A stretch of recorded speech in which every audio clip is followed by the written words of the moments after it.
Ini adalah kisah nyata saya di bulan Ramadan tahun 2008. Kami berada di Palembang bersama mitra saya, seorang pengusaha hiburan, Helmi Yahya. Kami sedang melakukan perjalanan untuk bertemu dengan maestro pujaan kami untuk sebuah pekerjaan idealis, membuat film berbasis lagu-lagu beliau. Kami akan bertemu dengan pencipta lagu anak legendaris, A.T. Mahmud. Dalam perjalanan di kendaraan terdengar bunyi telepon yang langsung diangkat oleh Mas Helmi. Dengan speaker mode-nya dia on-kan. "Bos, kita belum dapat talent nih buat acara naik haji gratis." Suara di seberang telepon terdengar galau. "Kok bisa?" Mas Helmi berkata dengan nada tinggi. "Sudah 3 hari syuting kok nggak ketemu?" Lanjut Mas Helmi berkata. Setelah itu dia mendengarkan argumen dari timnya yang panjang. Wajahnya memerah, bibirnya merapat, dan jari tangannya diletakkan di dekat bibirnya. Itu kebiasaan dia kalau panik. Untung lagi di Palembang. Saya nggak tahu kalau ada anak Triwarsana di sini. "Kita ke tempat syuting dulu yuk." Demikian sebuah kata terucap dari mulutnya, dan setelah itu dia diam. Setiba di lokasi, yaitu sebuah rumah yang disewa sebagai tempat menyembunyikan hidden kamera yang dipakai untuk merekam dan menguji kelayakan seorang talent untuk berangkat dihajikan gratis sesuai dengan tema acara tersebut. Mas Helmi memiliki standar yang sangat ketat. Seseorang tersebut bukan layak dihajikan gratis, bukan karena direkomendasikan oleh orang lain, tapi harus lulus tes. Ini memang memakan biaya,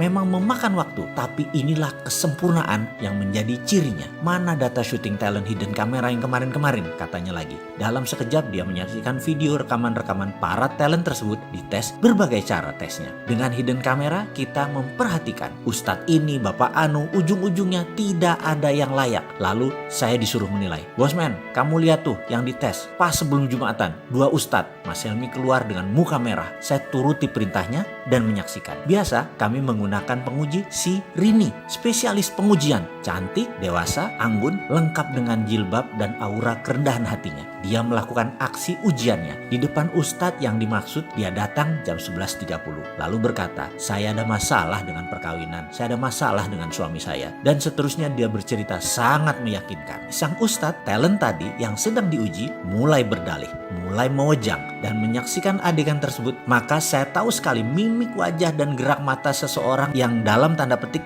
berminat. Darah saya langsung naik. Kok begini sih ini Ustadz? Ini orang terpandang di daerahnya yang direkomendasikan banyak orang. Menggeser duduknya dekat-dekat si Rini. Hidden kamera menangkap seluruh adegan dengan jelas. Dan yang mengherankan dia abaikan sholat Jumat. Hilang rasa hormat dalam hati ini. Dasar buaya, saya berkata dalam hati. Di video satunya setali 3 uang sama saja. Malah Rini pakai dipegang-pegang lagi pundaknya. Setiap beberapa kalimat dia menyentuh bagian tubuh Rini di tangan, seperti menepis kotoran dari jilbab Rini. Dan padahal nggak ada apa-apa. Darah emosi saya naik memuncak. Gile nih, sama aja, dasar bandot semuanya. Saya mendadak sangat marah. Sebagai pria tahu banget niat laki-laki macam itu. Emosi saya naik. Saya keluar ruangan. Mas Helmi nafasnya turun naik dengan cepat. "Gila nih, besok naik tayang jam 4 sore belum ada talent." "Di mana Rini?" "Lagi ada talent Pak, deket sini Pak." Demikian seorang staf Triwarsana menjawab. "Nih lagi kita tes, live tuh di ruang belakang." Bergegas kami melihat seluruh kru berharap-harap cemas. Mukanya semua tegang. "Jauh nggak dari sini?" saya bertanya. "Enggak Mas, paling 500 meter." Jawaban kameramen Triwarsana. "Siapa dia?" saya tanya. "Dia guru bahasa Indonesia, kalau sore ngajar ngaji." Demikian komentar staf Triwarsana. Dalam monitor terlihat seorang bapak sedang duduk kelelahan. Dia habis ngajar ngaji. Di masjid masuklah Rini. Dengan gayanya yang meyakinkan dia berkata, "Pak, saya ada anak usia 8 tahun, kelas 2 SD. Saya sudah tidak kuat merawatnya." Dipotongnya kalimat tadi ditambah dengan emosi. "Nakal banget Pak dia. Saya mau buang aja. Saya mau kasih bapak aja. Saya udah gak tahan ngurus anak itu." Si Rini menyelesaikan kalimat dengan muka memerah dan membetulkan jilbab sehingga lekuk tubuhnya sengaja yang berbentuk seksi tersebut terlihat. Sang bapak membuang muka. Kemudian dia menundukkan sambil menjawab, "Aku terima." "Maksud Bapak?" kata si Rini lagi. "Ya, sini anak itu, aku rawat dia. Ini pasti kehendak Allah. Aku ikhlas." Dia menjawab sambil menundukkan wajahnya. Muka Rini terlihat gugup. "Boleh saya serahkan ke Bapak anak ini hari ini? Rumah kami jauh Pak, di 7 Ulu." Rini menambahkan bobot ceritanya. Sang bapak memiringkan pantatnya, dirogoh sakunya, ada uang ribuan berlembar-lembar, kira-kira 15 lembar. Dia berkata, "Uangku hanya segini, diberikan ke Rini semuanya. Kamu ambil angkot, bawa anak itu kemari," tuturnya dengan santun.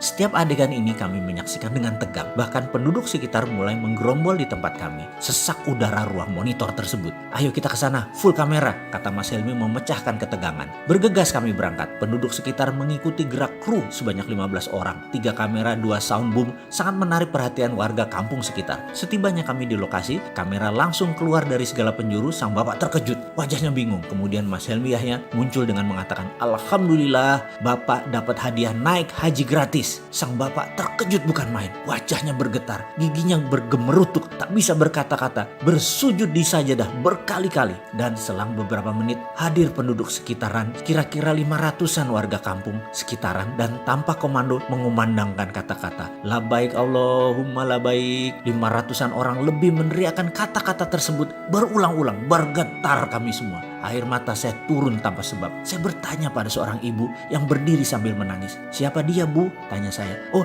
dia Pak Rahmat. Dia guru bahasa Indonesia di SD sini. Setiap bulan dia memberikan setengah dari gajinya untuk membayar anak-anak dengan permen, dengan apapun supaya mereka mau mengaji," jawab sang ibu sambil menggendong anaknya yang sudah agak besar. "Setengah?" saya terperanjat. "Iya," lanjut ibu tadi. "Dan itu dia sudah lakukan 25 tahun kira-kira. Saya adalah muridnya pertama-tama. Karena sangat miskin kami tak sanggup belajar. Tapi dia membimbing kami. Sekarang pun anakku belajar ngaji sama Pak Rahmat. Dan masih diberi bonus hadiah supaya rajin mengaji." Saya tersentak. Saya menyaksikan seorang bapak. Ia lagi dipakaikan kain ihram. Dikumandangkan talbiyah, "Labaik Allahumma labaik," oleh separuh kampung, warga kampung yang ternyata mencintai dia. Diarak beramai-ramai dari masjid ke rumahnya, tepat di kediamannya yang hanya berjarak 200 meter dari masjid, untuk dipamitkan dan untuk memohon izin kepada sang istri. Setiba di rumah yang masih beralas tanah, sepasang suami istri renta berpelukan. Saya masih mendengar sang bapak berkata, "Allah mengabulkan doa kita, Bu. Aku berhaji. Aku yang miskin ini berhaji." Suaranya lirih. "Mohon izin ya, Bu." Tersungkur di tanah saya seketika mendengar kata-kata tersebut. "Terima kasih ya Allah, terima kasih. Masih ada orang seperti Pak Rahmat. Engkau sisakan untuk kami belajar." Tak henti-henti saya bersyukur. Berangkat berhaji ke Baitullah tidak lagi persoalan pekerjaan dan jabatan ataupun uang. Berangkat haji adalah tentang kejernihan hati. Siapa yang pantas, maka Allah Subhanahu wa Ta'ala akan mengundang orang itu lewat jalan yang tidak pernah kita bayangkan. Marhaban ya Ramadan.